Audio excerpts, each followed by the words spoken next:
Hello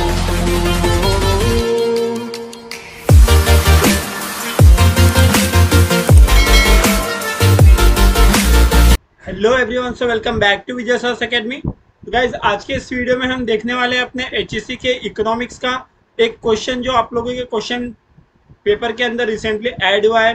last year तक ऐसे question नहीं पूछे जाते थे। ये साल आपको एक नया क्वेश्चन ऐड हुआ है जिसका नाम है identify and explain the concept from the given illustration.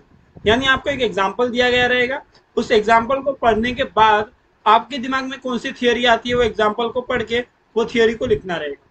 तो ये पर्टिकुलर क्वेश्चन को लेके काफी बच्चे काफी कंफ्यूज हैं कि सर किस तरह का आंसर इसके अंदर लिखा जाए, क्योंकि इससे रिलेटेड आंसर आपके टेक्स्ट बुक में नहीं दी गई है। हाँ, 21 और डाइजेस्ट में इससे रिलेटेड आंसर दिया गया है, लेकिन फिर भी लोगों को नहीं समझता कि कैसे हर बार एक नया आंसर किस तरह से लिखे। तो मैं इस पर्टिकुलर वीडियो में आपको एक पैटर्न बताऊंगा जिसको फॉलो करके आप सारे के सारे आंसर्स को आसानी से राइट लिख पाओगे।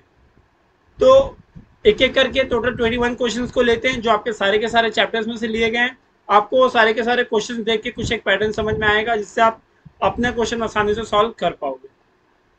पहला क्वेश्चन है, Gauri collected the information about the income of a particular firm.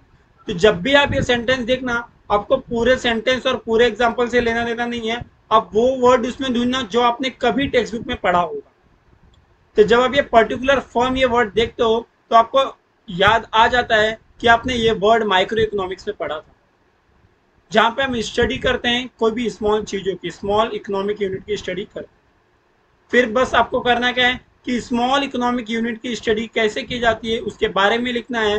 Features में से कोई भी एक पॉइंट उठाओ, वो सारी के सारे लाइनें सेम लिख दो, आपका आंसर राइट हो जाएगा।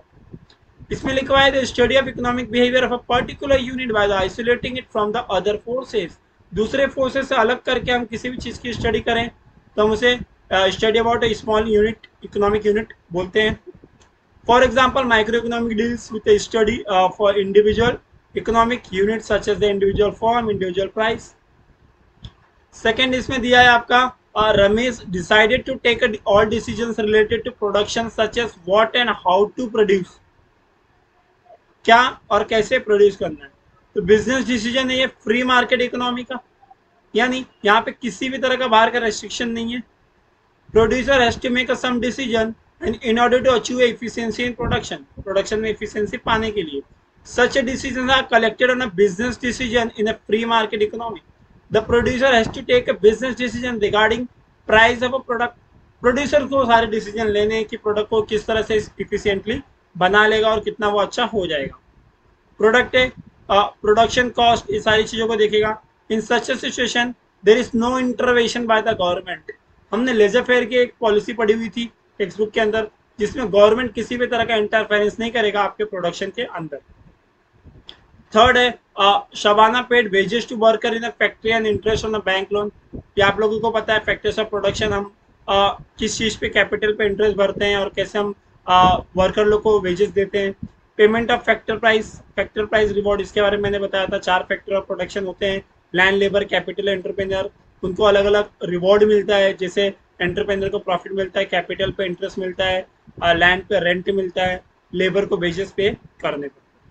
फोर्थ है आपका, Salma purchase sweater for the father in winter season.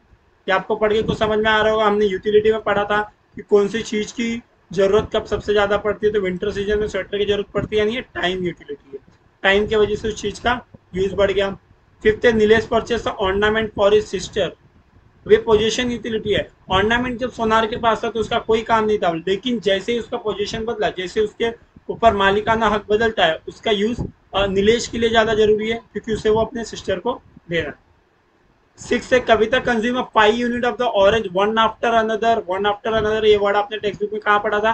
Continuation में पढ़ा था। कंटिन्यूएशन करके एक फीचर था यूटिलिटी का, जिसके अंदर लगातार चीजें होती रहनी चाहिए। आप एक दिन खा रहे हो, दूसरा 1 साल के बाद खा रहे हो, तो उसका कोई मतलब नहीं बनता।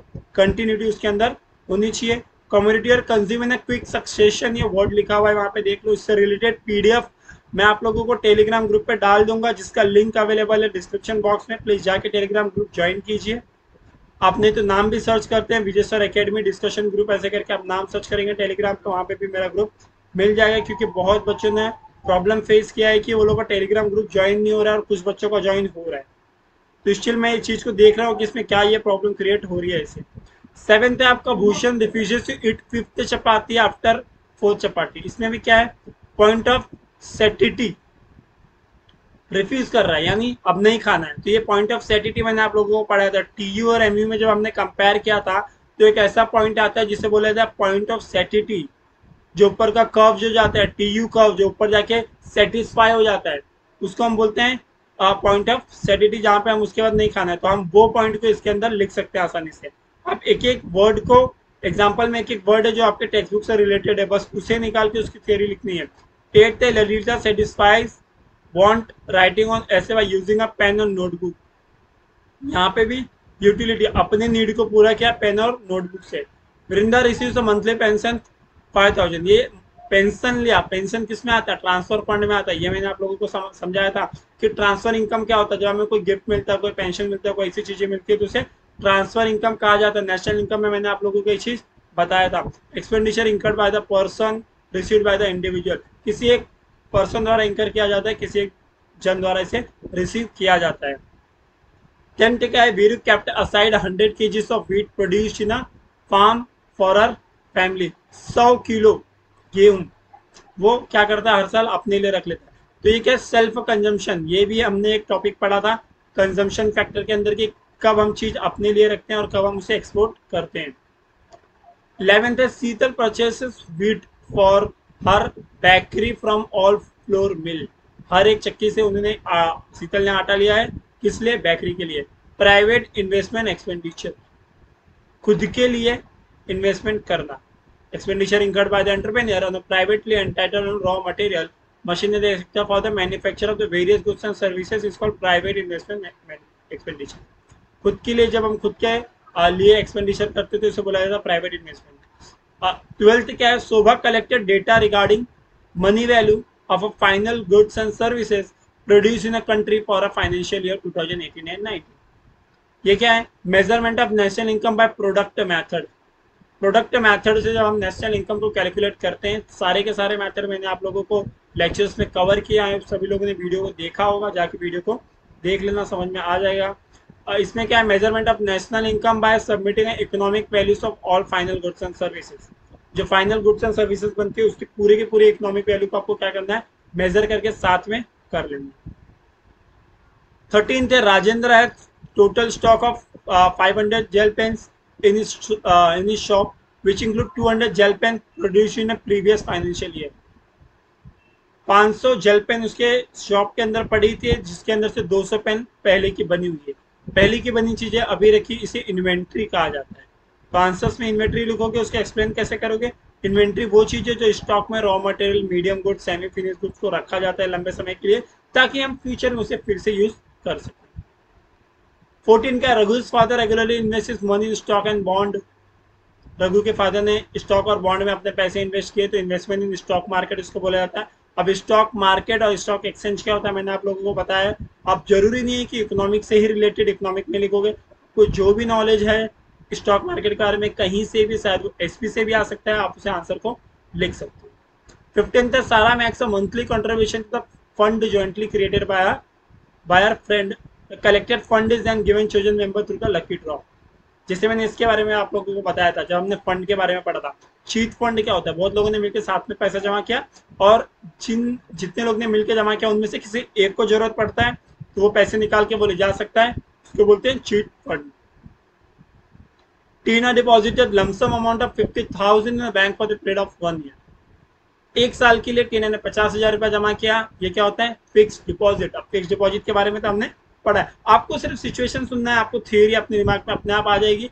अगर आपने अच्छी तरह से थियोरी पढ़ा होगा तो, या तो मेरा वीडियो पूरी तरह से सुना होगा तो, क्योंकि आप लोगों ने पहले भी मैंने ये चीज आपको बताया है कि वीडियो में कोई भी पॉइंट में आपको रटिफाइड नहीं करवाता, बल्कि मैं सारे कॉन्सेप्ट को सिर्फ आपको समझाता हूँ। अगर आपने कॉन्सेप्ट समझा होगा तो ये पर्टिकुलर क्वेश्चन आपका रॉन्ग नहीं होगा, आप आसानी से कर सकते हो।